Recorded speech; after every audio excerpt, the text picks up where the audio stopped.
6 lakh per annum ಅಂದ್ರೆ ವರ್ಷಕ್ಕೆ 6 ಲಕ್ಷ, ತಿಂಗಳಿಗೆ 50,000 ಇನ್ಕಮ್ ಇರುವಂತಹ ಒಬ್ರು ಅಪ್ಲೈ ಮಾಡ್ತಾರೆ. ಸೊ ಟರ್ನ್ ಅರೌಂಡ್ ಟೈಮ್ ಅನ್ನು ನಾವು ಪ್ರೊಸೆಸಿಂಗ್ ಟೈಮ್ ಅಂತ ಹೇಳ್ಬೋದು, ಪ್ರೊಸೆಸಿಂಗ್ ಚಾರ್ಜಸ್ ಅಂತ ಹೇಳ್ಬೋದು. SBI ಅಲ್ಲಿ ಹೌಸಿಂಗ್ ಲೋನ್ ಓವರ್ ಡ್ರಾಫ್ಟ್ ಅಂತ ಒಂದು ಕಾನ್ಸೆಪ್ಟ್ ಅನ್ನ ಮಾಡಿದ್ದಾರೆ. ನಾರ್ಮಲ್ ಟರ್ಮ್ ಲೋನ್ ಅಲ್ಲಿ ಏನಾಗುತ್ತೆ, ನಿಮ್ಮ ಅಕೌಂಟ್ ಇಂದ ಲೋನಿಗೆ ಡೆಪಾಸಿಟ್ ಮಾಡಿದ್ರೆ ರೀಪೇಮೆಂಟ್ ಅಂತ ಆಗುತ್ತೆ, ಮತ್ತೆ ಅದನ್ನು ವಾಪಸ್ ತಗೊಳಕ್ ಆಗಲ್ಲ. ಇದು ಡಿಪೆಂಡ್ಸ್. ಮೆಟ್ರೋ ಅಲ್ಲಿ ತುಂಬಾ ಫಾಸ್ಟ್ ಆಗಿ ವರ್ಕ್ ಆಗಬಹುದು, ಇನ್ನು ರೂರಲ್ ಅಲ್ಲಿ ಸ್ಟಾರ್ಟ್ ಮಾಡದೆ ಕೂಡ ಇರಬಹುದು. ನಿಮ್ಮ ಅಸೆಟ್ ವ್ಯಾಲ್ಯೂ ಜಾಸ್ತಿ ಇದೆ, ಲೋನ್ ಅದು 20% ಗ್ಯಾಪ್ ಇದೆ. ಸೊ 80% ಲೋನ್ ಕೊಟ್ಟಿದ್ದಾರೆ, 20% ಮಾರ್ಜಿನ್ ನೀವು ಮಾಡಿದೀರಾ. ನಿಮ್ಮ ಲೋನ್ ಅನ್ನ ಪ್ರೊಸೆಸ್ ಮಾಡಿ ನಿಮಗೆ ರಿಲೀಸ್ ಮಾಡೋ ತನಕ ಬ್ಯಾಂಕ್ ಮಾಡುವಂತಹ ಕೆಲಸಗಳಿಗೆ ಪಬ್ಲಿಕ್ ಸೆಕ್ಟರ್ ಬ್ಯಾಂಕ್ ಅನ್ನ ನೀವು ತಗೊಂಡ್ರೆ ನಾರ್ಮಲಿ ನಿಮಗೆ 0.25 ಇಂದ ಶುರುವಾಗಿ 0.5 ರೆಡ್ಯೂಸಿಂಗ್ ಬ್ಯಾಲೆನ್ಸ್ ಇಂಟ್ರೆಸ್ಟ್ ಅಂತ ಕೇಳಿರ್ತೀರಾ. ಎಲ್ಲಾ ಬ್ಯಾಂಕುನು ಎಲ್ಲಾ ಲೋನಿಗೂ ರೆಡ್ಯೂಸಿಂಗ್ ಬ್ಯಾಲೆನ್ಸ್ ಇಂಟ್ರೆಸ್ಟ್ ಅನ್ನೇ ಮಾಡೋದು. ಆದ್ಮೇಲೆ ನೀವು ಕ್ಲೋಸ್ ಮಾಡಕ್ ಹೋದ್ರೆ ನಿಮ್ಗೆ ಮ್ಯಾಕ್ಸಿಮಮ್ ಸೇವಿಂಗ್ಸ್ ಏನು ಆಗಲ್ಲ. ಬ್ಯಾಂಕ್ ಇಂದ ಸ್ಯಾಂಕ್ಷನ್ ಲೆಟರ್ ನನಗೆ ಕೊಡಿ ಅಂತ ಒಂದು ಕಾಪಿ ತಗೊಳ್ಬಹುದು. ಫಸ್ಟ್ ನೋಡಿ, ಆಲ್ಮೋಸ್ಟ್ 10 ವರ್ಷ ನೀವು ಕಟ್ಟಿದ್ದು ಆಲ್ಮೋಸ್ಟ್ ನೀವು ನೋಡಿದ್ರೆ ಬರೀ 50,000 ಕಡಿಮೆ ಆಗಿದೆ. ಯಾವ ಟೈಮ್ ಅಲ್ಲಿ ಬೇಗ ಪ್ರಿನ್ಸಿಪಲ್ ಕಡಿಮೆ ಆಗಕ್ಕೆ ಶುರು ಆಗುತ್ತೆ, ಯಾವ್ದು ಇಂಟ್ರೆಸ್ಟ್ ರೇಟ್ ಅನ್ನ ಚೆನ್ನಾಗಿ ಕೊಡ್ತಾ ಇದೆ, ಯಾವ್ದು ಪ್ರೊಸೆಸಿಂಗ್ ರೇಟ್ ಅನ್ನು ಚೆನ್ನಾಗಿ ಕೊಡ್ತಾ ಇದೆ, ಎಲ್ಲಿ ಕ್ಲೋಸ್ ಮಾಡಬಹುದು ಏನು ಅನ್ನೋ ವಿಚಾರ ಅರ್ಥ ಆಗಿರುತ್ತೆ.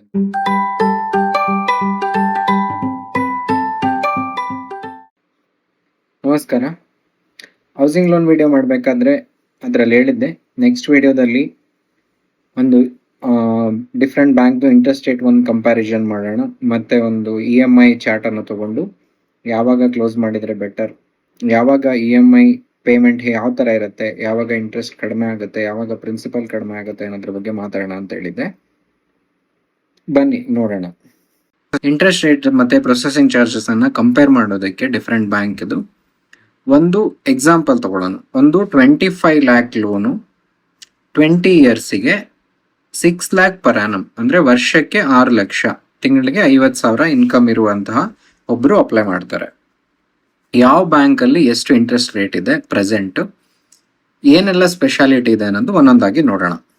ನೀವು ಗಮನಿಸಿದ್ರೆ ಮ್ಯಾಕ್ಸಿಮಮ್ ಬ್ಯಾಂಕ್ ಅಲ್ಲಿ ನಿಮ್ಗೆ 7.1 ಇಂದ 8% ತನಕ ಇಂಟ್ರೆಸ್ಟ್ ರೇಟ್ ಇದೆ.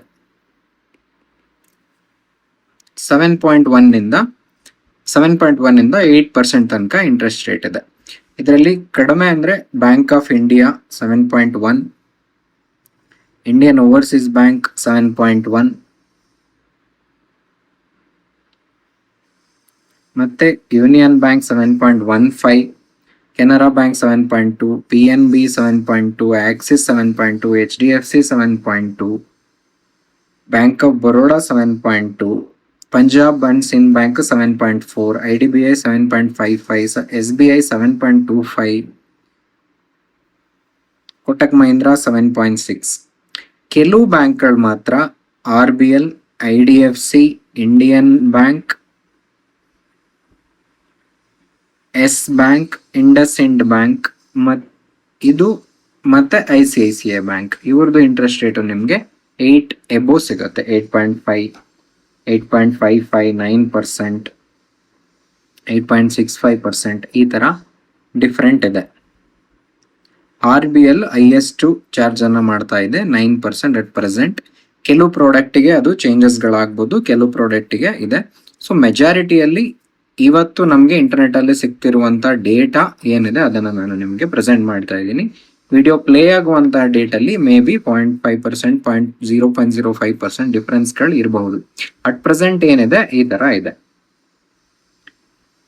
ಸೊ ನಿಮ್ಗೆ ಹೌಸಿಂಗ್ ಲೋನ್ ಇಂಟ್ರೆಸ್ಟ್ ರೇಟ್ ಅನ್ನ ಮಾತ್ರ ನೋಡಿ ಆ ಬ್ಯಾಂಕ್ ಬೆಸ್ಟ್ ಅಂತ ಹೋಗಬಹುದಾ? ಇಲ್ಲ, ಅದರ ಜೊತೆಗೆ ನೀವು 2 ಫ್ಯಾಕ್ಟರ್ ಅನ್ನ ನೋಡ್ಬೇಕಾಗತ್ತೆ. ಒಂದು ಅವ್ರದ್ದು ಟರ್ನ್ ಅರೌಂಡ್ ಟೈಮ್, ಎಷ್ಟು ಬೇಗ ನಿಮ್ಗೆ ಲೋನ್ ಅನ್ನ ಮಾಡ್ಕೊಳ್ತಾರೆ ಅಥವಾ ಎಷ್ಟು ಬೇಗ ಅವ್ರದ್ದು ಡಾಕ್ಯುಮೆಂಟೇಶನ್ ಪ್ರೊಸೀಜರ್ ಮುಗಿಯುತ್ತೆ. Second processing charges. So turn around time ಅನ್ನು ನಾವು ಪ್ರೊಸೆಸಿಂಗ್ ಟೈಮ್ ಅಂತ ಹೇಳ್ಬೋದು, ಪ್ರೊಸೆಸಿಂಗ್ ಚಾರ್ಜಸ್ ಅಂತ ಹೇಳ್ಬೋದು. ಎಷ್ಟು ಫಾಸ್ಟ್ ಆಗಿ ಪ್ರೋಸೆಸ್ ಮಾಡ್ತಾರೆ ಅನ್ನೋದು ಇಂಪಾರ್ಟೆಂಟ್. ಇಂಟ್ರೆಸ್ಟ್ ರೇಟ್ ನಿಮ್ಗೆ ಜಾಸ್ತಿ ಇದ್ದು ತುಂಬಾ ಫಾಸ್ಟ್ ಆಗಿ ಮಾಡ್ತಿದ್ದಾರೆ ಅಂದ್ರೂ ವ್ಯಾಲ್ಯೂ ಇಲ್ಲ. ಇಂಟ್ರೆಸ್ಟ್ ರೇಟ್ ತುಂಬಾ ಕಡಿಮೆ ಇದ್ದು ಟೈಮ್ ತಗೊಳ್ತಿದ್ದಾರೆ ಅಂದ್ರೂ ವ್ಯಾಲ್ಯೂ ಇಲ್ಲ. ಅಷ್ಟು ಟೈಮ್ ಅಲ್ಲಿ ಅಷ್ಟು ನಿಮ್ಗೆ ಎಕ್ಸ್ಪೆಂಡಿಚರ್ ಅಥವಾ ನಿಮ್ಮ ಟೈಮ್ ಅಥವಾ ನಿಮ್ಮ ಎಫರ್ಟ್ ಏನಿದೆ ಅದಕ್ಕಿಂತ ಆ 0.5-0.2% ವರ್ತ್ ಅಲ್ಲ. ಸೊ ನಿಮ್ಗೆ ಎರಡರಲ್ಲೂ ಬ್ಯಾಲೆನ್ಸ್ಡ್ ಆಗಿರುವಂತಹ ಬ್ಯಾಂಕ್ಗಳನ್ನ ಚೂಸ್ ಮಾಡ್ಕೊಳ್ಳೋದು ಬೆಸ್ಟ್. ಆಕ್ಸಿಸ್ ಬ್ಯಾಂಕ್ ಅಲ್ಲಿ ನಿಮ್ಗೆ ತುಂಬಾ ಟೈಲರ್ ಮೇಡ್ ಪ್ರಾಡಕ್ಟ್ಸ್ ನಿಮ್ಗೆ ಅವೈಲೇಬಲ್ ಇದೆ. ಆಕ್ಸಿಸ್ ಬ್ಯಾಂಕ್ ಅಲ್ಲಿ ನಿಮ್ಗೆ ತುಂಬಾ ಟೈಲರ್ ಮೇಡ್ ಪ್ರಾಡಕ್ಟ್ಸ್ ಅವೈಲೇಬಲ್ ಇದೆ. ಅಂದ್ರೆ ಅರ್ಥ, ಕೆಟಗಿರಿಗೆ ಬೇಕಾದ ಲೋನ್ಗಳಿರುತ್ತೆ. ಸ್ಯಾಲರಿಡ್ ಪೀಪಲ್, ಕಾರ್ಪೊರೇಟ್ ಎಂಪ್ಲಾಯೀಸ್ ಆಗ್ಬೋದು, ಬಿಸ್ನೆಸ್ ಪೀಪಲ್ ಆಗ್ಬೋದು, ಅಥವಾ ಕೆಲವು ಡಿಫ್ರೆಂಟ್ ಹೋಮ್ ಕನ್ಸ್ಟ್ರಕ್ಷನ್ ರಿಕ್ವೈರ್ಮೆಂಟ್ಗಳಿರುತ್ತೆ, ಅದಕ್ಕೆ ಬೇಕಾದ ಇದನ್ನು ಮಾಡ್ತಾರೆ. HDFC ಬ್ಯಾಂಕಲ್ಲಿ ಟರ್ಮ್ಸ್ ಫ್ಲೆಕ್ಸಿಬಲ್ ಇರುತ್ತೆ. ಸೊ ನಿಮಗೆ 18 ಇಯರ್ 20 ಇಯರ್ ನಿಮ್ಗೆ ಏನು ಟರ್ಮ್ಸ್ ಬೇಕಿದೆ ಮಾಡ್ಕೊಳ್ಬೋದು. ಆ್ಯಂಡ್ ಲೋನ್ ಓಪನ್ ಆದಮೇಲೆ ಫ್ಯೂಚರಲ್ಲೂ ಫ್ಲೆಕ್ಸಿಬಲ್ ಮಾಡುವಂಥ ಚಾನ್ಸಸ್ ಇದೆ. SBI ಅಲ್ಲಿ ಹೌಸಿಂಗ್ ಲೋನ್ ಓವರ್ ಡ್ರಾಫ್ಟ್ ಅಂತ ಒಂದು ಕಾನ್ಸೆಪ್ಟನ್ನು ಮಾಡಿದ್ದಾರೆ.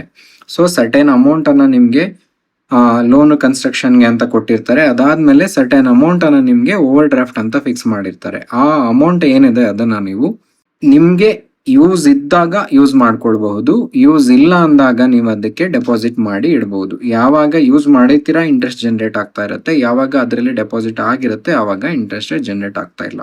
ಇಂಥ ಸಿಚುವೇಶನ್ ಯಾವಾಗ ಬರುತ್ತೆ, ನಿಮ್ಗೆ ಇಂಟೀರಿಯರ್ ಏನೋ ಪ್ಲಾನ್ ಮಾಡಿರ್ತೀರಾ, ಅಲ್ಲಿಂದ ಅಮೌಂಟನ್ನು ರಿಲೀಸ್ ಮಾಡಿರ್ತೀರಾ, ಬ್ಯಾಂಕಿಂದ ಲೋನಿಂದ ನಿಮ್ಮ SBI ಅಕೌಂಟ್ಗೆ ರಿಲೀಸ್ ಮಾಡಿಸ್ಕೊಂಡಿರ್ತೀರಾ. ಬಟ್ ನೀವು ಸೆಲೆಕ್ಟ್ ಮಾಡಿರುವಂಥ ಇಂಟೀರಿಯರ್ ಐಟಮು ಬರೋದು ಇನ್ನೂ 15 to 20 ಡೇಸ್ ಆಗುತ್ತೆ. ಆಲ್ರೆಡಿ ಲೋನ್ ಅಮೌಂಟು SBIಗೆ ಬಂದಿರೋದ್ರಿಂದ ಇಂಟ್ರೆಸ್ಟ್ ಕ್ಯಾಲ್ಕುಲೇಟ್ ಆಗೋಕ್ಕೆ ಶುರುವಾಗಿರುತ್ತೆ. ನಾರ್ಮಲ್ ಟರ್ಮ್ ಲೋನಲ್ಲಿ ಏನಾಗುತ್ತೆ, ನಿಮ್ಮ ಅಕೌಂಟಿಂದ ಲೋನಿಗೆ ಡೆಪಾಸಿಟ್ ಮಾಡಿದ್ರೆ ರೀಪೇಮೆಂಟ್ ಅಂತ ಆಗುತ್ತೆ, ಮತ್ತೆ ಅದನ್ನು ವಾಪಸ್ ತಗೊಳಕ್ಕಾಗಲ್ಲ. ಸೊ SBI ಅಲ್ಲಿ ಅದಕ್ಕೊಂದು ಆಪ್ಷನ್ ಓವರ್ ಡ್ರಾಫ್ಟ್ ಅಂತಿದೆ. ನೀವು ಅಮೌಂಟನ್ನು ತಗೊಂಡು ನಿಮ್ಮ ಅಕೌಂಟಿಗೆ ಹಾಕ್ಕೊಂಡಿದ್ದೀರಾ. ಸೊ ನಿಮ್ಗೆ ಈ ಥರ 15 ಡೇಸ್ ಅಥವಾ 1 ಮಂತ್ ಟೈಮ್ ಆಗುತ್ತೆ ನನಗಿನ್ನು ಸಿಗೋಕೆ ಐಟಮ್ಸ್ ಎಲ್ಲ ಅಂತನ್ನುವಾಗ ಆ ಅಮೌಂಟನ್ನು ನೀವು ವಾಪಸ್ ಲೋನಿಗೆ ಹಾಕಿ ಆ 15-20 ಡೇಸ್ ಆದಮೇಲೆ ಮತ್ತೆ ಅದನ್ನು ತಗೊಳ್ಬೋದು, ರಿಕ್ವೆಸ್ಟ್ ಮಾಡ್ಬೋದು, ಅಷ್ಟು ಟೈಮು ನಿಮಗೆ ಸಿಗುತ್ತೆ. ಮೆಜಾರಿಟಿ ಆಫ್ ದ ಬ್ಯಾಂಕು ನಿಮಗೆ ತುಂಬ ಬ್ಯಾಂಕ್ಗಳೀಗ ಡೋರ್ ಸ್ಟೆಪ್ ಸರ್ವಿಸನ್ನು ಎನೇಬಲ್ ಮಾಡಿದ್ದಾವೆ. Bank of India, Punjab national bank, Canara bank, IndusInd bank door step ಸರ್ವಿಸನ್ನು ಮಾಡಿದ್ದಾರೆ. ಅಂದರೆ ನಿಮಗೆ ಹೌಸಿಂಗ್ ಲೋನ್ ಬೇಕು ಅಂತ ನೀವು ಅಪ್ಲಿಕೇಶನ್ ಹಾಕಿದರೆ, ಡಿಜಿಟಲ್ ಅಪ್ಲಿಕೇಶನ್ ಆಗುವಂಥ ಎಲ್ಲ ಸೌಲಭ್ಯಗಳು ಈಗ ಬ್ಯಾಂಕ್ಗಳಲ್ಲಿ ಇದೆ. ಅಪ್ಲಿಕೇಶನ್ ಹಾಕಿದರೆ ಅಲ್ಲಿರುವಂಥ ಸ್ಟಾಫ್ ಅಥವಾ ರೆಪ್ರೆಸೆಂಟೇಟಿವ್ಸ್ ನಿಮ್ಮ ಮನೆಗೆ ಬಂದು ಏನು ಬೇಕು ಡಾಕ್ಯುಮೆಂಟನ್ನು ಕಲೆಕ್ಟ್ ಮಾಡಿಕೊಂಡು ಪ್ರೋಸೆಸ್ಸನ್ನು ಮಾಡ್ತಾರೆ. ಆ ಥರ ಫೆಸಿಲಿಟಿಗಳನ್ನು ಎನೇಬಲ್ ಮಾಡಿದ್ದಾರೆ. ಇದು ಡಿಪೆಂಡ್ಸ್, ಮೆಟ್ರೋ ಅಲ್ಲಿ ತುಂಬ ಫಾಸ್ಟಾಗಿ ವರ್ಕ್ ಆಗ್ಬೋದು, ಇನ್ನು ರೂರಲಲ್ಲಿ ಸ್ಟಾರ್ಟ್ ಮಾಡದೆ ಕೂಡ ಇರಬಹುದು. ನೀವು ಯಾವ ಏರಿಯಾದಲ್ಲಿ ಇದ್ದೀರಾ ಅನ್ನೋದ್ರ ಮೇಲೆ ಅದು ಡಿಪೆಂಡ್ ಆಗುತ್ತೆ. ಕೆಲವು bank high loan to value ಇದೆ. ಅಂದರೆ ನಿಮ್ಮ ಲೋನ್ ಟು ವ್ಯಾಲ್ಯೂ LTR ಅನ್ನೋದು ಒಂದು ಕಾನ್ಸೆಪ್ಟ್ ಇದೆ. ಆ ರೇಷಿಯೋ ಅಂದ್ರೆ ಅರ್ಥ ಏನು, ನಿಮ್ಮ ಹೌಸಿಂಗ್ ಲೋನ್ ತಗೊಳ್ತಿದ್ದೀರಾ, 1 crore ಆಗುವಷ್ಟು ಒಂದು ಮನೆನ ಕಟ್ತಿದ್ದೀರಾ, ಹೌಸಿಂಗ್ ಲೋನನ್ನು 80 lakh ತಗೊಂಡಿದ್ದೀರಾ. ಸೊ 80 lakh ಲೋನಿಂದ 1 crore ಅಸೆಟ್ ಕ್ರಿಯೇಟ್ ಆಗ್ತಾ ಇದೆ. ಸೊ ಆಲ್ಮೋಸ್ಟ್ ನಿಮಗೆ ಲೋನ್ ಟು ವ್ಯಾಲ್ಯೂ ಅಂದರೆ ಲೋನು ನಿಮ್ಮ ಅಸೆಟ್ದು ವ್ಯಾಲ್ಯೂ ಜಾಸ್ತಿ ಇದೆ, ಲೋನದು 20% ಗ್ಯಾಪ್ ಇದೆ. ಸೊ 80% ಲೋನ್ ಕೊಟ್ಟಿದ್ದಾರೆ, 20% ಮಾರ್ಜಿನ್ ನೀವು ಮಾಡಿದ್ದೀರಾ. ಹೈ ಲೋನ್ ಟು ವ್ಯಾಲ್ಯೂ ಅಂದ್ರೆ ಅರ್ಥ ಏನು, ನೀವು 1 crore ಮನೆಯನ್ನು ಕಟ್ಟೋದಾದ್ರೆ 95 lakh ವರ್ಗೂ ಅವ್ರು ಲೋನನ್ನು ಕೊಟ್ಟರೆ ನಿಮ್ಮ ಮಾರ್ಜಿನ್ 5% ಅಷ್ಟೇ ಇದೆ ಅನ್ನೋದಾದ್ರೆ ಇದು ಹೈ ಲೋನ್ ಟು ವ್ಯಾಲ್ಯೂ ಅನ್ನೋ ಕಾನ್ಸೆಪ್ಟ್ ಇದೆ. ಸೊ ನಿಮ್ಮ ವ್ಯಾಲ್ಯೂ ಅಂದರೆ ಅಸೆಟ್ ಕ್ರಿಯೇಟ್ ಆಗೋದಕ್ಕೆ ಬ್ಯಾಂಕ್ ಏನು ಕಾಂಟ್ರಿಬ್ಯೂಷನ್ ಅನ್ನು ಮಾಡುತ್ತೆ, ಇದು ಜಾಸ್ತಿ ಕಾಂಟ್ರಿಬ್ಯೂಷನ್ ಅನ್ನ ಬ್ಯಾಂಕ್ ಮಾಡಿ ನಿಮ್ಮ ಮಾರ್ಜಿನ್ ಕಡಿಮೆ ಇದ್ರೆ ಲೋನ್ ಟು ವ್ಯಾಲ್ಯೂ ಲೋ ಇದೆ ಅಂತ, ಬ್ಯಾಂಕು ತುಂಬಾ ಕಾಂಟ್ರಿಬ್ಯೂಷನ್ ಮಾಡಿ ನಿಮ್ಮ ಮಾರ್ಜಿನ್ ಕಡಿಮೆ ಮಾಡಿದ್ದಾರೆ ಅಂದ್ರೆ ಹೈ ಇದೆ ಅಂತ. ಇದು ಆಪ್ಷನ್ಸ್ ಇವಾಗ ಬರ್ತಾ ಇದೆ high loan to value. Indian Bank ಅಲ್ಲಿ ಟೆನ್ಯೂರ್ ಅಪ್ ಟು 30 years ತನಕ ಇದೆ. ಇವಾಗ ಮೆಜಾರಿಟಿ ಆಫ್ ದ ಬ್ಯಾಂಕ್ ಎಲ್ಲರೂ ಲೋನ್ ಟೆನ್ಯೂರನ್ನು 30 years ಮ್ಯಾಕ್ಸಿಮಮ್ ವರ್ಗೂ ತಗೊಂಡು ಹೋಗ್ತಾ ಇದ್ದಾರೆ. ಇನ್ ಕೇಸ್ ಬಾರೋವರ್ಗೆ ಏಜ್ ಆಗ್ತಿದೆ ಅಂದರೆ ಒಬ್ರು ಕೋಬಾರೋವರನ್ನು ತಗೊಂಡು ಯಂಗೆಸ್ಟ್ ಕೋಬಾರೋವರ್ ಏಜ್ ಮುಖಾಂತರ ಮಾಡ್ತಾ ಇದ್ದಾರೆ. ಈಗ ಡಿಜಿಟಲ್ ಅಪ್ಲಿಕೇಶನ್ ಅನ್ನು ತುಂಬ ಇಂಪ್ರೂವ್ ಆಗ್ತಾ ಇದೆ. ಪ್ರೊಸೆಸಿಂಗ್ ಚಾರ್ಜಸ್ ಅಂತ ಬಂದರೆ ನಿಮ್ಮ ಲೋನನ್ನು ಪ್ರೊಸೆಸ್ ಮಾಡಿ ನಿಮಗೆ ರಿಲೀಸ್ ಮಾಡೋ ತನಕ ಬ್ಯಾಂಕು ಮಾಡುವಂತಹ ಕೆಲಸಗಳಿಗೆ ಬ್ಯಾಂಕ್ ಮಾಡುವಂಥ ಚಾರ್ಜ್, ಡಾಕ್ಯುಮೆಂಟೇಶನ್ ಇರ್ಬೋದು, ವಿಸಿಟ್ ಇರ್ಬೋದು, ನಿಮಗೆ ಲೋನ್ ಓಪನ್ ಮಾಡೋದು ಮತ್ತು ಸ್ಟೇಜ್ ವೈಸ್ ನಿಮಗೆ ಡಿಸ್ಪೇಸ್ಮೆಂಟ್ ಮಾಡೋದು, ಇದೆಲ್ಲ ಲೋನು ನಿಮಗೆ ಕಂಪ್ಲೀಟ್ ಆಗಿ ರಿಲೀಸ್ ಆಗಿ ನಿಮ್ಮ ಮನೆ ಕನ್ಸ್ಟ್ರಕ್ಷನ್ ಆಗೋ ತನಕ ಬ್ಯಾಂಕ್ ನಿಮ್ಗೆ ಏನೆಲ್ಲ ಪ್ರೋಸೆಸನ್ನು ಮಾಡುತ್ತೋ ಅದಕ್ಕೆ ಪ್ರೊಸೆಸಿಂಗ್ ಚಾರ್ಜಸನ್ನು ಮಾಡ್ತಾರೆ. ಕೋಟಕ್ ಮಹೀಂದ್ರಾ ಬ್ಯಾಂಕಲ್ಲಿ 2%, IDFC ಬ್ಯಾಂಕಲ್ಲಿ 3% ಮತ್ತು ಆಕ್ಸಿಸ್ ಬ್ಯಾಂಕಲ್ಲಿ 1%, Yes Bank 1%, IndusInd Bank 1%, Yes Bank 1.5%. ನೀವು ಗಮನಿಸಿದ್ರೆ ಪ್ರೈವೇಟ್ ಬ್ಯಾಂಕು ಪ್ರೊಸೆಸಿಂಗ್ ಚಾರ್ಜಸನ್ನು ಜಾಸ್ತಿ ಚಾರ್ಜ್ ಮಾಡ್ತಾ ಇದ್ದಾರೆ. ಅವ್ರದ್ದು ಫಾಸ್ಟ್ ಆಗುತ್ತೆ, ತುಂಬ ಪ್ರಾಡಕ್ಟ್ಸು ಫ್ಲೆಕ್ಸಿಬಲ್ ಆಗಿರುತ್ತೆ, ಟೇಲರ್ ಮೇಡ್ ಆಗಿರುತ್ತೆ. ಇದೆಲ್ಲ ಆಪ್ಷನ್ ಇದ್ರೂ ಕೂಡ ಅವರ ಪ್ರೊಸೆಸಿಂಗ್ ಅವ್ರು ಎಷ್ಟು ಫಾಸ್ಟ್ ಮಾಡ್ತಾರೆ ಅಷ್ಟೇ ಚಾರ್ಜಸನ್ನು ಮಾಡ್ತಾರೆ. 1 crore ಲೋನ್ ಮಾಡಿದ್ದೀರಾ ಅಂದರೆ 1 lakh ಪ್ರೊಸೆಸಿಂಗ್ ಚಾರ್ಜಸ್ಗೆನೆ ನೀವು ಪೇ ಮಾಡಿರ್ತೀರ. ಪಬ್ಲಿಕ್ ಸೆಕ್ಟರ್ ಬ್ಯಾಂಕನ್ನು ನೀವು ತಗೊಂಡ್ರೆ ನಾರ್ಮಲಿ ನಿಮಗೆ 0.25 ಇಂದ ಶುರುವಾಗಿ 0.5 ಅಷ್ಟರಲ್ಲಿ ಎಂಡ್ ಆಗ್ತಾ ಇದೆ. ಮ್ಯಾಕ್ಸಿಮಮ್ 0.5 ಎಂಡ್ ಆಗ್ತಾ ಇದೆ. ಅದಕ್ಕಿಂತ ಜಾಸ್ತಿ ಚಾರ್ಜ್ ಮಾಡುವಂಥ ಪಬ್ಲಿಕ್ ಸೆಕ್ಟರ್ ಬ್ಯಾಂಕು ನಮಗೆ ನೋಡೋಕ್ಕೆ ಎಲ್ಲೂ ಸಿಗ್ತಾ ಇಲ್ಲ. ಇನ್ನೊಂದು, ಈ ಪ್ರೊಸೆಸಿಂಗ್ ಚಾರ್ಜಸ್ ಅಲ್ಲಿ ಕೆಲವು ಪೀರಿಯಡ್ ಅಲ್ಲಿ ನಿಮಗೆ ವೇವರ್ ಅನ್ನು ನೋಡೋಕೆ ಸಿಗತ್ತೆ. ನಾರ್ಮಲಿ ಹೌಸಿಂಗ್ ಲೋನ್ ಕನ್ಸ್ಟ್ರಕ್ಷನ್ ಮಾಡೋಕ್ಕೆ ಶುರು ಮಾಡುವಂಥ ಟೈಮು ಮಳೆ ಇಲ್ಲದೆ ಇರುವಂಥ ಟೈಮ್ ಆಗ್ಬೋದು, ಚಳಿಗಾಲ ಆಗ್ಬೋದು, ಅಥವಾ ನಿಮಗೆ ರಾ ಮೆಟೀರಿಯಲ್ದು GST ಚೇಂಜಸ್ ಆದಾಗ ಅಥವಾ ರಾ ಮೆಟೀರಿಯಲ್ ವ್ಯಾಲ್ಯೂ ಕಡಿಮೆ ಆದಾಗ housing loan construction, housing loan ಡಿಮ್ಯಾಂಡ್ಗಳು ಜಾಸ್ತಿ ಆಗ್ತಾ ಇರುತ್ತೆ. ಜನವರಿ, ಫೆಬ್ರವರಿ, ಮಾರ್ಚ್, ಏಪ್ರಿಲ್, ಮೇ ಈ ಟೈಮಲ್ಲಿ ಹೌಸಿಂಗ್ ಲೋನ್ ಕನ್ಸ್ಟ್ರಕ್ಷನ್ದು ಡಿಮ್ಯಾಂಡ್ಗಳು ಜಾಸ್ತಿ ಆಗ್ತಾ ಇರುತ್ತೆ. ಅಂಥ ಟೈಮು ಬ್ಯಾಂಕ್ ನೋಡಿ ಪ್ರೊಸೆಸಿಂಗ್ ಚಾರ್ಜಸ್ ವೇವರ್ 100% ನಮ್ಗೆ ಪ್ರೊಸೆಸಿಂಗ್ ಚಾರ್ಜಸ್ ಬೇಡ ಅಂತ, ಅಥವಾ 50%. ಇವಾಗ ಕೆನರಾ ಬ್ಯಾಂಕ್ ಅಟ್ ಪ್ರೆಸೆಂಟ್ ಅದನ್ನು ಮಾಡ್ತಾ ಇದೆ, 50% ವೇವರ್ ಅನ್ನು ಅನೌನ್ಸ್ ಮಾಡಿದ್ದಾರೆ. ಅಂದರೆ 0.25% ಮಾತ್ರ ಪ್ರೊಸೆಸಿಂಗ್ ಚಾರ್ಜಸ್ ಅನ್ನು ತಗೊಳ್ತಾರೆ. ಅಂದರೆ ನಿಮಗೆ 1 crore ನೀವು ಲೋನ್ ಮಾಡೋದಾದ್ರೆ 50,000 ಕಲೆಕ್ಟ್ ಮಾಡ್ತಾ ಇದ್ದವ್ರು ಈಗ 25,000 ಮಾಡ್ತಾ ಇದ್ದಾರೆ. ಸೊ ಈ ಥರ ಡಿಫ್ರೆಂಟ್ ಬ್ಯಾಂಕು ಡಿಫ್ರೆಂಟ್ ಟೈಮಲ್ಲಿ ನಿಮಗೆ ಪ್ರೊಸೆಸಿಂಗ್ ಚಾರ್ಜಸ್ ಮೇಲೆ ವೇವರ್ ಅನ್ನು ಕೊಡುತ್ತೆ. ಸೊ ನೀವು ಬ್ಯಾಂಕನ್ನು ಸೆಲೆಕ್ಟ್ ಮಾಡುವಾಗ ಅದರ ಇಂಟ್ರೆಸ್ಟ್ ರೇಟ್ ಏನಿದೆ, ಲೋನು ತುಂಬ, ಹೋಮ್ ಲೋನ್ ಅನ್ನೋದು ತುಂಬ ಲಾಂಗ್ ಡ್ಯೂರೇಷನಿಗೆ ಹೋಗೋದು, 30 years, 15 years, 20 years. ನಿಮಗೆ 1% ಚೇಂಜ್, 0.5% ಚೇಂಜ್ ಇನ್ 1 year, ಅಂದರೆ 0.5% ಚೇಂಜು ಕೂಡ ನಿಮಗೆ 30 years, 15 years ಅಲ್ಲಿ ತುಂಬ ದೊಡ್ಡ ಅಮೌಂಟನ್ನು ಉಳಿಸುತ್ತೆ. ಸೊ ಅದನ್ನು ಸೆಲೆಕ್ಟ್ ಮಾಡಿ, ಸೇಮ್ ಪ್ರೊಸೆಸಿಂಗ್ ಚಾರ್ಜಸ್ ಯಾವುದರಲ್ಲಿ ಬೆಟರ್ ಇದೆ ಅನ್ನೋ ಸೆಲೆಕ್ಟ್ ಮಾಡಿ, ಯಾವುದು ನಿಮಗೆ ಪ್ರೊಸೆಸಿಂಗನ್ನು ಫಾಸ್ಟಾಗಿ ಮಾಡುತ್ತೆ, ನಿಮ್ಮ ಕೆಲಸ ಫಾಸ್ಟಾಗಿ ಆಗುತ್ತೆ ಅನ್ನೋದನ್ನು ನೀವು ಚೂಸ್ ಮಾಡ್ಬೋದು. ಸೆಕೆಂಡ್ ವಿಷಯ, ಒಂದು EMI ಕಂಪ್ಯಾರಿಸನ್ ಮಾಡಿ ಯಾವಾಗ ಲೋನು ಪ್ರೀ ಕ್ಲೋಸರ್ ಮಾಡೋದು ಬೆಟರ್, ಯಾವಾಗ ಲೋನನ್ನು ಪ್ರೀ ಕ್ಲೋಸರ್ ಮಾಡೋದು ಯೂಸ್ ಇಲ್ಲ ಅಂತ ಒಂದು ಎಕ್ಸಾಂಪಲ್ ತಗೊಂಡು ಮಾಡೋಣ. ಅದೇ ಸೇಮ್ ಎಕ್ಸಾಂಪಲ್ಲು 7.2% ಬ್ಯಾಂಕ್ ಲೋನನ್ನು ತಗೊಂಡಿದ್ದಾರೆ ಅಂತ ನಾವು ಒಂದು ಕ್ಯಾಲ್ಕುಲೇಷನ್ ಮಾಡಿ, 20 yearsಗೆ ಲೋನ್ ತಗೊಂಡಿದ್ದಾರೆ ಅಂತ ಕ್ಯಾಲ್ಕುಲೇಷನ್ ಮಾಡಿ, ಎಷ್ಟು ಪೇ ಮಾಡ್ತಾರೆ ಅನ್ನೋದನ್ನು ಒಂದು ಕ್ಯಾಲ್ಕುಲೇಷನ್ ಮಾಡಿ ಇಟ್ಕೊಂಡಿದ್ದೀವಿ. ಇದರಲ್ಲಿ ನಾನು ಎಂಟೈರ್ 240 ಮಂತ್ದು ರೀಪೇಮೆಂಟನ್ನು ತೋರ್ಸಕ್ಕೆ ಹೋದರೆ ತುಂಬ ದೊಡ್ಡದಾಗಿರುತ್ತೆ, ಕ್ಲಮ್ಸಿ ಆಗಿರುತ್ತೆ. ಅದಕ್ಕೆ ನಾನು ಎವ್ರಿ 10 months ನಿಮಗೆ ರೀಪೇಮೆಂಟ್ ಎಷ್ಟು ಕಡಿಮೆ ಆಗಿರುತ್ತೆ ಅನ್ನೋದನ್ನು ಒಂದು ಎಕ್ಸಾಂಪಲ್ ತಗೊಂಡು ಮಾತಾಡ್ತಾ ಹೋಗಿದ್ದೀನಿ. ಈ ಗ್ರಾಫನ್ನು ನೀವು ನೋಡಿದ್ರೆ ಪಿಂಕ್ ಕಲರ್ ಲೈನ್ ಏನಿದೆ ಇದು ನಿಮ್ಮ ಇಂಟ್ರೆಸ್ಟ್, ಬ್ಲೂ ಕಲರ್ ಲೈನ್ ಏನಿದೆ ಇದು ನಿಮ್ಮ ಪ್ರಿನ್ಸಿಪಲ್. ನಿಮಗೆ ಸ್ಟಾರ್ಟಿಂಗ್ ಅಲ್ಲಿ EMI 25 lakhಗೆ EMI ಅಮೌಂಟು 19,684 rupees ಬರುತ್ತೆ. 19,684 rupees EMI ಅಲ್ಲಿ ಫಸ್ಟ್ ಮಂತ್ ಇಂಟ್ರೆಸ್ಟ್ ನೀವು 15,000 ಕಟ್ತೀರಾ, ಪ್ರಿನ್ಸಿಪಲ್ 4,684 rupees ಮಾತ್ರ ಹೋಗುತ್ತೆ. ಅಂದರೆ ನಿಮ್ಗೆ ಇಲ್ಲಿ ಗಮನಿಸ್ಬೋದು, EMI 15,000 rupees ಹೋಗಿದೆ, ಪ್ರಿನ್ಸಿಪಲ್ಲು 4,684 rupees ಹೋಗುತ್ತೆ. ಯಾಕೆ? ಸೊ ಫಸ್ಟ್ ಮಂತ್ ನಿಮಗೆ ನಿಮ್ಮ ಲೋನ್ ಇಂಟ್ರೆಸ್ಟ್ ಏನಿದೆ ಅದು 25 lakh ಮೇಲೆ ಕ್ಯಾಲ್ಕುಲೇಟ್ ಆಗುವಂಥದ್ದು, ಫುಲ್ ಪ್ರಿನ್ಸಿಪಲ್ ನಿಮ್ಮದು ಹಾಗೆ ಇದೆ. ಸೊ 25 lakh ಕಂಪ್ಲೀಟ್ ಪ್ರಿನ್ಸಿಪಲ್ ಮೇಲೆ ನಿಮಗೆ ಇಂಟ್ರೆಸ್ಟ್ ಕ್ಯಾಲ್ಕುಲೇಟ್ ಆಗುತ್ತೆ. ರೆಡ್ಯೂಸಿಂಗ್ ಬ್ಯಾಲೆನ್ಸ್ ಇಂಟ್ರೆಸ್ಟ್ ಅಂತ ಕೇಳಿರ್ತೀರ, ಎಲ್ಲ ಬ್ಯಾಂಕು ಎಲ್ಲ ಲೋನಿಗೂ ರೆಡ್ಯೂಸಿಂಗ್ ಬ್ಯಾಲೆನ್ಸ್ ಇಂಟ್ರೆಸ್ಟನ್ನೇ ಮಾಡೋದು. ಅದ್ರದ್ದು ಸ್ಪೆಷಾಲಿಟಿ ಏನಿಲ್ಲ, ಎಲ್ಲರೂ ಆ ಥರನೇ ಕ್ಯಾಲ್ಕುಲೇಟ್ ಮಾಡೋದು. ಅದರ ಅರ್ಥ ಫಸ್ಟು 25 lakh ಕಂಪ್ಲೀಟ್ ಅಮೌಂಟ್ ಇದೆ, ಅದ್ರ ಮೇಲೆ ನಿಮಗೆ ಇಂಟ್ರೆಸ್ಟ್ ಕ್ಯಾಲ್ಕುಲೇಟ್ ಆಗೋದ್ರಿಂದ ನಿಮ್ಮ EMI ಅಲ್ಲಿ ಮೆಜಾರಿಟಿ ಪೋರ್ಷನ್ನು ಇಂಟ್ರೆಸ್ಟಿಗೆ ಹೋಗುತ್ತೆ.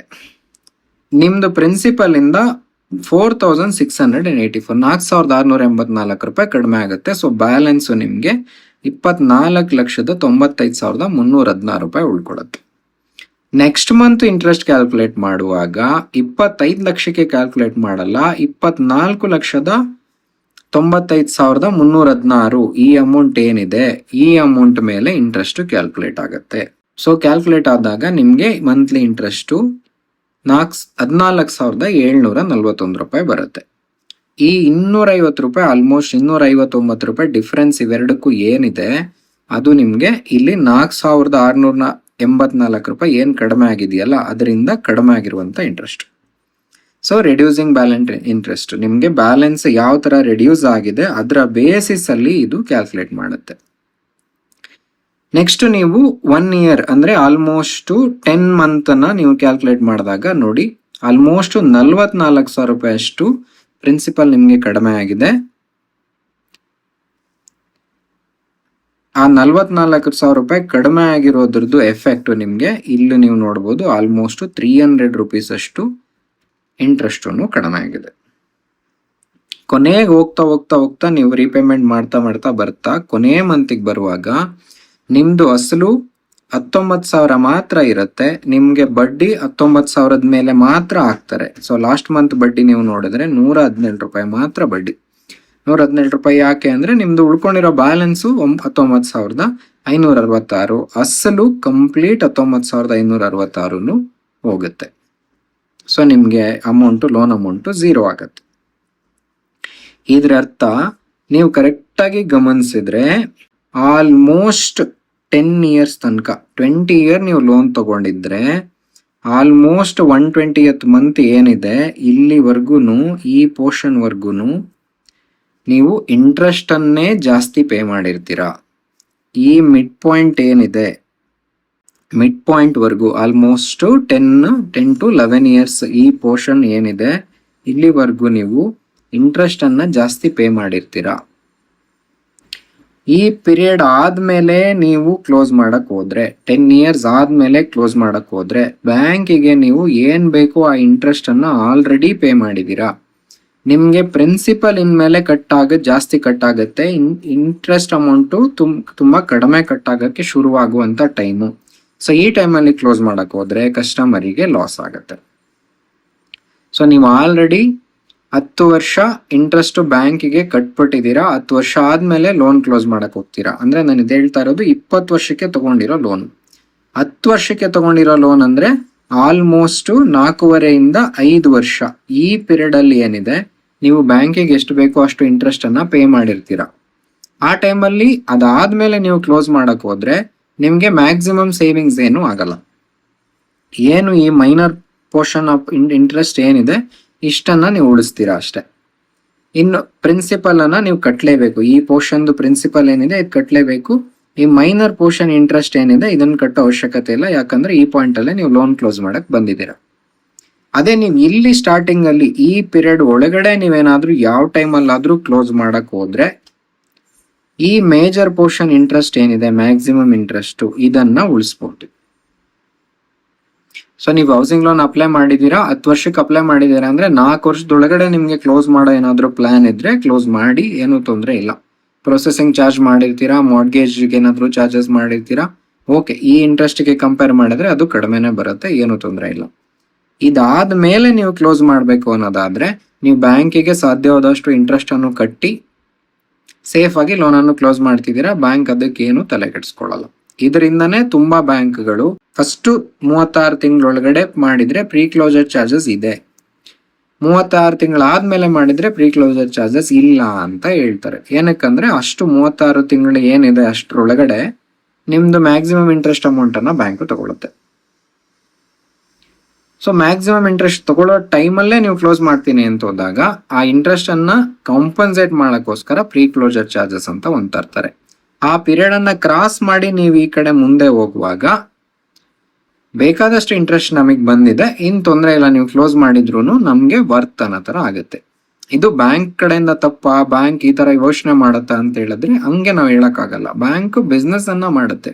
ಅವರು ತಗೊಂಡಿರೋ ಎಫರ್ಟ್ ಆಗ್ಲಿ, ಅವ್ರು ಮಾಡಿರೋ ಕೆಲ್ಸಕ್ಕೆ, ಅವ್ರು ಕೊಟ್ಟಿರೋ ಅಮೌಂಟಿಗೆ, ಈಗ ನೀವು ಅರ್ಧದಲ್ಲೇ ಕ್ಲೋಸ್ ಮಾಡ್ತಿದ್ದೀರಾ ಅಂದ್ರೆ ಅದೇ ಲೋನ್ ಅನ್ನ ನಾನು ಇನ್ನೊಬ್ಬರಿಗೆ ಯಾರಿಗಾದ್ರೂ ಕೊಟ್ಟಿದ್ರೆ ಅವ್ರು ಪೂರ್ತಿ ಕಟ್ತಾ ಇದ್ರೇನು, ಅವ್ರಿಗೆ ಕೊಡೋ ಬದಲು ನಿಮಗೆ ಕೊಟ್ಟಿದೀವಿ, ನೀವು ನೋಡಿದ್ರೆ ಅರ್ಧದಲ್ಲೇ ಕ್ಲೋಸ್ ಮಾಡ್ತಿದ್ದೀರಾ, ನಿಮ್ಮಿಂದ ನಮಗೆ ಲಾಸ್ ಆಗ್ತಿದೆ ಅನ್ನೋ ಆಂಗಲ್ ಅಲ್ಲಿ ಬ್ಯಾಂಕ್ ಚಾರ್ಜಸ್ ಅನ್ನ ಮಾಡುತ್ತೆ. ಕಸ್ಟಮರ್ ಆಂಗಲ್ ಇಂದ ನೋಡೋದಾದ್ರೆ ಸ್ಟಾರ್ಟಿಂಗ್ ಅಲ್ಲಿ ಹೈಯೆಸ್ಟ್ ಪೋರ್ಷನ್ ಇಂಟ್ರೆಸ್ಟ್ ಗೆ ಹೋಗ್ತಾ ಇರೋದ್ರಿಂದ ಆ ಟೈಮಲ್ಲಿ ನೀವು ಅದನ್ನ ಕ್ಲೋಸ್ ಮಾಡಕ್ ಹೋದ್ರೆ ಇಂಟ್ರೆಸ್ಟ್ ಉಳಿತಾಯ ಆಗತ್ತೆ. ನಿಮ್ ಪ್ರಿನ್ಸಿಪಲ್ ಯಾವ ಟೈಮಲ್ಲಿ ಹೋದ್ರೂ ಪ್ರಿನ್ಸಿಪಲ್ ಆ ಟೈಮಲ್ಲಿ ಎಷ್ಟು ಬ್ಯಾಲೆನ್ಸ್ ಇದೆ ಅಷ್ಟು ಕಟ್ಟಲೇಬೇಕು. ಅದಾದ್ಮೇಲೆ ಇರೋ ಇಂಟ್ರೆಸ್ಟ್ ಅನ್ನ ನೀವು ಸೇವ್ ಮಾಡ್ಕೊಳ್ತೀರಾ. ಅಂಡ್ ಬ್ಯಾಂಕ್ ಅಲ್ಲಿ ಯಾವ ಪಾಯಿಂಟ್ ಅಲ್ಲಿ ಲೋನ್ ಅನ್ನ ಕ್ಲೋಸ್ ಮಾಡಬಹುದು. ಇವತ್ತು ನೀವು ಲೋನ್ ಅನ್ನ ತಗೊಂಡು ನೆಕ್ಸ್ಟ್ ಮಂತೇ ನಾನು ಕ್ಲೋಸ್ ಮಾಡ್ತೀನಿ ಅಂತ ಹೋದ್ರು ಕ್ಲೋಸ್ ಮಾಡಬಹುದು. ಬ್ಯಾಂಕ್ ಅದನ್ನ ಕ್ಲೋಸ್ ಮಾಡಕ್ ಆಗಲ್ಲ ಅಂತ ಹೇಳಕ್ ಆಗಲ್ಲ. ಒಂದ್ ವೇಳೆ ನಿಮ್ಮ ಅಗ್ರಿಮೆಂಟ್ ಅಲ್ಲೇ 12 ತಿಂಗಳು ಕ್ಲೋಸ್ ಮಾಡಂಗಿಲ್ಲ, 24 ತಿಂಗಳು ಕ್ಲೋಸ್ ಮಾಡಂಗಿಲ್ಲ ಅಂತ ಬ್ಯಾಂಕ್ ಏನಾದ್ರೂ ಮೆನ್ಷನ್ ಮಾಡಿದ್ರೆ ನಿಮ್ ಕೈಯಲ್ಲಿ ಕೊಡುವಂತ ಸ್ಯಾಂಕ್ಷನ್ ಲೆಟರ್, ನೀವು ಬ್ಯಾಂಕ್ ಅಲ್ಲಿ ಯಾವುದೇ ಲೋನ್ ಅನ್ನ ತಗೊಂಡ್ರು ಬ್ಯಾಂಕ್ ಇಂದ ಸ್ಯಾಂಕ್ಷನ್ ಲೆಟರ್ ನನಗ್ ಕೊಡಿ ಅಂತ ಒಂದು ಕಾಪಿ ತಗೊಳ್ಬಹುದು. ಸ್ಯಾಂಕ್ಷನ್ ಲೆಟರ್ ಏನಿರುತ್ತೆ, ಎಷ್ಟು ಇಂಟ್ರೆಸ್ಟ್ ಕೊಡ್ತಾ ಇದ್ದೀವಿ, ಎಷ್ಟು ಇಂಟ್ರೆಸ್ಟ್ ಚಾರ್ಜ್ ಮಾಡ್ತಾ ಇದ್ದೀವಿ, ಎಷ್ಟು ವರ್ಷಕ್ಕೆ ಕೊಡ್ತಾ ಇದ್ದೀವಿ, ಒಂದ್ ವೇಳೆ ನೀವು ಅದನ್ನ EMI ಮಿಸ್ ಮಾಡಿದ್ರೆ ನಮ್ ಕಡೆಯಿಂದ ಏನ್ ಆಕ್ಷನ್ ತಗೊಳ್ತೀವಿ, ಎಷ್ಟು ಚಾರ್ಜಸ್ ಅನ್ನ ಮಾಡ್ತೀವಿ, ಇದನ್ನ ಕಂಪ್ಲೀಟ್ ಆಗಿ ಡೀಟೇಲ್ ಆಗಿ ಕೊಡಬೇಕು. ಇದು ಸ್ಯಾಂಕ್ಷನ್ ಲೆಟರ್ ಅಲ್ಲಿ ಇರುತ್ತೆ. ಕೀ ಫ್ಯಾಕ್ಟ್ ಸ್ಟೇಟ್ಮೆಂಟ್ ಅಂತಾನು ಹೇಳ್ತೀವಿ. RBI ಗೈಡ್ಲೈನ್ಸ್ ಪ್ರಕಾರ ಕೀ ಫ್ಯಾಕ್ಟ್ ಸ್ಟೇಟ್ಮೆಂಟ್ ಕಸ್ಟಮರ್ಗೆ ಕೊಡೋದು ಕಂಪಲ್ಸರಿ, ಕೊಡ್ಲೇಬೇಕು. ಅದರಲ್ಲೇನಾದ್ರೂ ನೀವು 12 ಮಂತಿಗೆ ಮುಂಚೆ ಕ್ಲೋಸ್ ಮಾಡಕ್ಕೆ ಅವಕಾಶ ಇಲ್ಲ ಅಂತ ಮೆನ್ಷನ್ ಆಗಿದ್ರೆ ಮಾತ್ರ ಅವಕಾಶ ಇರಲ್ಲ. ಅದ್ರಲ್ಲಿ ಏನೂ ಮೆನ್ಷನ್ ಆಗಿಲ್ಲ ಅಂದಾಗ ನೀವು ಬ್ಯಾಂಕಿಗೆ ನೆಕ್ಸ್ಟ್ ಮಂತ್ ಹೋದ್ರೂ ಕ್ಲೋಸರ್ಗೆ ಅವ್ರು ಒಪ್ಕೊಳ್ಬೇಕು. ನಾನು ಕ್ಲೋಸ್ ಮಾಡಲ್ಲ, ನಮ್ಗೆ ಅಷ್ಟು ವರ್ತ್ ಇಲ್ಲ, ನಮ್ಗೆ ಅಷ್ಟು ಇನ್ಕಮ್ ಸಿಗಲ್ಲ ಅಂತ ಬ್ಯಾಂಕ್ ಯಾವುದೇ ರೀಸನ್ ಇಂದ ಅದನ್ನ ಸ್ಟಾಪ್ ಮಾಡೋ ಆಗಿಲ್ಲ. ಈಗ ಹೌಸಿಂಗ್ ಲೋನ್ ರೀಪೇಮೆಂಟ್, ಹೌಸಿಂಗ್ ಲೋನ್ದು ಕಂಪ್ಯಾರಿಸನ್ ನಿಮ್ಗೆ ಅರ್ಥ ಆಗಿರತ್ತೆ ಅಂತ ಅನ್ಕೊಳ್ತೀನಿ. ಯಾವಾಗ ಕ್ಲೋಸ್ ಮಾಡಿದ್ರೆ ಬೆಟರ್, ಯಾವಾಗ ಕ್ಲೋಸ್ ಮಾಡಬಾರ್ದು. ಮತ್ತೆ ಇನ್ನೊಂದು ಮೇಜರ್ ವಿಷಯ, ನಾನು 10 ವರ್ಷ ನಾನು ಫುಲ್ ಕಟ್ಟಿದ್ದೀನಿ ಅಮೌಂಟು, ಆದ್ರೂ ನನ್ನ ಲೋನ್ ಕ್ಲೋಸೇ ಕಡಿಮೆ ಆದಂಗೆ ಅನ್ನಿಸ್ತಿಲ್ಲ. ಇವಾಗ ನೀವು ಇದ್ರಲ್ಲಿ ಒಂದು ಎಕ್ಸಾಂಪಲ್ ನೋಡ್ಬೋದು. 10 ವರ್ಷ ಅಂದ್ರೆ ಆಲ್ಮೋಸ್ಟ್ 120 ಮಂತ್ಸ್ ಎಕ್ಸಾಕ್ಟ್ಲಿ ಅರ್ಧಕ್ಕೆ ಬಂದಾಗ ಕಸ್ಟಮರ್ದು 25 ಲಕ್ಷದಲ್ಲಿ ಆಲ್ಮೋಸ್ಟ್ 16 ಲಕ್ಷ ಇನ್ನು ಬಾಕಿ ಇದೆ. ಅಂದ್ರೆ ಲೋನ್ದು ಅರ್ಧಕ್ಕರ್ಧ ಟೆನ್ಯೂರ್ ಕಡಿಮೆ ಆದ್ಮೇಲೂ 25 ಲಕ್ಷದ ಅರ್ಧ ಅಂದ್ರೆ 12.5 ಲಕ್ಷ ಆಗಿರ್ಬೇಕು ಎಫೆಕ್ಟಿವ್ಲಿ. ಆದ್ರೆ 16 ಲಕ್ಷ ಮಾತ್ರ, 16 ಲಕ್ಷ ಆಗಿದೆ, 12.5 ಲಕ್ಷ ಆಗಿಲ್ಲ. 3.5 ಲಕ್ಷ ಜಾಸ್ತಿನೇ ಇದೆ. ಯಾಕೆ ಜಾಸ್ತಿ ಇದೆ ಅಂದ್ರೆ ಈ ಟೈಮಲ್ಲಿ ನೀವು ಜಾಸ್ತಿ ಇಂಟ್ರೆಸ್ಟಿಗೆ ಪೇ ಮಾಡಿರ್ತೀರಾ. ಅದಾದ್ಮೇಲೆ ನಿಮ್ಗೆ ಗಮನಿಸಿ, 120 ಮಂತ್ಸ್ ಇಂದ 160 ಅಂತ ತಗೊಳ್ಳೋಣ, ಆಲ್ಮೋಸ್ಟ್ 2 ಇಯರ್ಸ್ ಅಲ್ಲಿ ನಿಮ್ಗೆ 3 ಲ್ಯಾಕ್ ರುಪೀಸ್ ಕಡಿಮೆ ಆಗಿದೆ. ಸೊ ಈ ಪೋರ್ಷನ್ ಅಲ್ಲಿ ಯಾಕೆ ಕಡಿಮೆ ಆಗುತ್ತೆ ಅಂದ್ರೆ ಮ್ಯಾಕ್ಸಿಮಮ್ ಪೋರ್ಷನ್ ಅನ್ನ ನೀವು ಪ್ರಿನ್ಸಿಪಲಿ ಕಟ್ತಾ ಬರ್ತೀರಾ. ಇದರಿಂದಾನೇ ನಿಮ್ಗೆ ಹೌಸಿಂಗ್ ಲೋನ್ ಅಲ್ಲಿ ಸ್ಟಾರ್ಟಿಂಗ್ ಅಲ್ಲಿ ನಿಮ್ಗೆ ಅರ್ಧ ಟೈಮ್ ಆಗೋ ತನಕ ಎಷ್ಟೇ ಕಟ್ಟಿದ್ರು ನಂದು ಪ್ರಿನ್ಸಿಪಲ್ ಅಮೌಂಟ್ ಕಡಿಮೆನೇ ಆಗ್ತಿಲ್ಲ, ಔಟ್ಸ್ಟ್ಯಾಂಡಿಂಗ್ ಅಷ್ಟೇನೆ ತೋರಿಸ್ತಾ ಇದೆ. ಅಂದ್ರೆ ಯಾಕೆ ಅಂದ್ರೆ ಇದರಿಂದ ಫಸ್ಟ್ ನೋಡಿ, ಆಲ್ಮೋಸ್ಟ್ 10 ವರ್ಷ ನೀವು ಕಟ್ಟಿದ್ದು ಆಲ್ಮೋಸ್ಟ್ ನೀವು ನೋಡಿದ್ರೆ ಬರೀ 50,000 ಕಡಿಮೆ ಆಗಿದೆ. 1 ವರ್ಷ ಪೂರ್ತಿ EMI ಕಟ್ಟಿದ್ದೀರಾ, 50,000 ಮಾತ್ರ ಅಮೌಂಟ್ ಕಡಿಮೆ ಆಗಿದೆ. EMI ಎಷ್ಟು ಕಟ್ತಿದ್ದೀರಾ? 20,000 ಆಲ್ಮೋಸ್ಟ್. 1 ವರ್ಷ 20,000 ಅಂದ್ರೆ 2.25 ಲಕ್ಷ ಕಟ್ಟಿದ್ದೀರಾ, 2.5 ಲಕ್ಷ ಕಟ್ಟಿದ್ದೀರಾ. ಆದ್ರೂ ನಿಮ್ಗೆ 50,000 ಮಾತ್ರ ಅಸಲ್ಗೆ ಹೋಗಿದೆ, ಉಳಿದಿರೋದೆಲ್ಲ ಇಂಟ್ರೆಸ್ಟಿಗೆ ಹೋಗಿದೆ. ಸೊ ಇದರಿಂದ ನಿಮ್ಗೆ ಪ್ರಿನ್ಸಿಪಲ್ ಯಾಕೆ ಬೇಗ ಕಡಿಮೆ ಆಗಲ್ಲ, ಯಾವ ಟೈಮಲ್ಲಿ ಬೇಗ ಪ್ರಿನ್ಸಿಪಲ್ ಕಡಿಮೆ ಆಗಕ್ಕೆ ಶುರು ಆಗುತ್ತೆ, ಯಾವುದು ಇಂಟ್ರೆಸ್ಟ್ ರೇಟ್ ಅನ್ನ ಚೆನ್ನಾಗಿ ಕೊಡ್ತಾ ಇದೆ, ಯಾವುದು ಪ್ರೊಸೆಸಿಂಗ್ ರೇಟ್ ಅನ್ನು ಚೆನ್ನಾಗಿ ಕೊಡ್ತಾ ಇದೆ, ಎಲ್ಲಿ ಕ್ಲೋಸ್ ಮಾಡ್ಬೋದು ಏನು ಅನ್ನೋ ವಿಚಾರ ಅರ್ಥ ಆಗಿರುತ್ತೆ ಅನ್ಕೊಳ್ತೀನಿ. ಇದೇ ತರ ಇನ್ಫಾರ್ಮೇಟಿವ್ ವಿಡಿಯೋಗಳಿಗೋಸ್ಕರ ನನ್ನ ಚಾನಲ್ ಸಬ್ಸ್ಕ್ರೈಬ್ ಮಾಡಿ. ನಾನು ಯಾವ್ದಾದ್ರು ವಿಷಯನ ಇದರಲ್ಲಿ ಡಿಸ್ಕಸ್ ಮಾಡಕ್ಕೆ ಅಥವಾ ಮಾತಾಡಿರೋದು ಬಿಟ್ಟಿದ್ರೆ ಅಥವಾ ಡಿಸ್ಕಸ್ ಮಾಡಿದ್ದು ಅದು ನಿಮ್ಗೆ ಕ್ಲಿಯರ್ ಆಗಿ ಅರ್ಥ ಆಗಿಲ್ಲ ಅಂದ್ರೆ ನನಗೆ ಕಮೆಂಟ್ ಅಲ್ಲಿ ತಿಳಿಸಿ. ಪ್ರತಿಯೊಂದು ಕಮೆಂಟ್ ಅನ್ನು ನಾನು ನೋಡ್ತೀನಿ. ಅದ್ರ ರಿಲೇಟೆಡ್ ನೆಕ್ಸ್ಟ್ ವಿಡಿಯೋ ಏನಾದ್ರು ಮಾಡಿ ಅಥವಾ ಲೈವ್ ಸೆಷನ್ಸ್ ಅಲ್ಲಿ ನಾನು ಎಕ್ಸ್ಪ್ಲೈನ್ ಮಾಡಕ್ಕಾದ್ರೆ ಅದನ್ನ ನೋಡಿ ಖಂಡಿತವಾಗ್ಲೂ ನಿಮ್ಮ ಡೌಟ್ಸ್ ಅನ್ನ ನಾನು ಕ್ಲಿಯರ್ ಮಾಡ್ತೀನಿ. ಹೌಸಿಂಗ್ ಲೋನ್ ತಗೊಂಡಿರೋರಿಗೆ, ಈ ತರ ಡೌಟ್ಸ್ ಇರೋರಿಗೆ ಈ ವಿಡಿಯೋಸ್ ಅನ್ನ ಶೇರ್ ಮಾಡಿ, ಸಬ್ಸ್ಕ್ರೈಬ್ ಮಾಡಿ, ಲೈಕ್ ಮಾಡಿ. ಏನೇ ಡೌಟ್ಸ್ ಇದ್ರೂ ದಯವಿಟ್ಟು ಕಮೆಂಟ್ ಮಾಡಿ. Thank you.